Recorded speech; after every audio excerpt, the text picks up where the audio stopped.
Okay guys, a big restriction that we see within the squat is ankle mobility. So if you don't have good ankle mobility or ankle dorsiflexion, then you're going to have limited ability to get deep in the squat. So one of the things that we love to use is a monster band, or one of the thick rubber mobility bands that people often use. However, we see people just kind of hanging out there too much and they're not really getting their biggest bang for the buck. So we're going to add in a little bit of more active work, active mobility, some contract, relax type things. So yes, we're getting a good distraction and mobilization of that talocrural joint, but we're also working on improving the actual mobility within our calf or the Achilles tendon. Alright, so what we're going to do actually is step through the band. We're going to place it right on the top of our foot, right below your medial and lateral malleoli. There's a bone right there. You can almost feel a little divot if you put your finger there. That's where the band's going to go.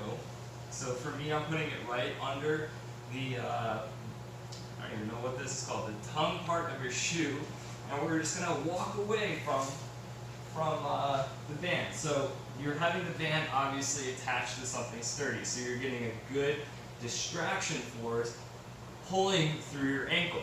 So from here, we can just add in a little bit of tibial internal rotation mobilizations. So we're grabbing our shin and all the tissues and rotating our tissues in and mobilizing.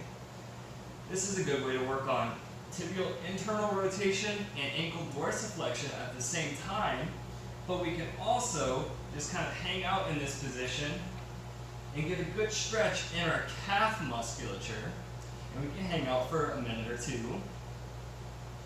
But then after that, we can take our foot and really push that foot, plantar flex it into the ground as hard as we can for about 20 seconds. And then we can sink into more of a stretch and think about using the front part of our shin to pull our knee more forwards towards the ground and over our toe. So we're fighting to use more of the anterior part of our shin muscles to get more into ankle dorsiflexion. So you can relax, sink into more of a stretch, push the foot down again, relax, and then pull your foot even further forwards. And you can repeat that for a few cycles. So that's a great way to work some active mobility, to work on the posterior part, that calf, the soleus, the Achilles tendon, but also still get a little bit of rotational mobilization of the tibia and the talocrural joint. So enjoy that, you guys, and let us know what you think.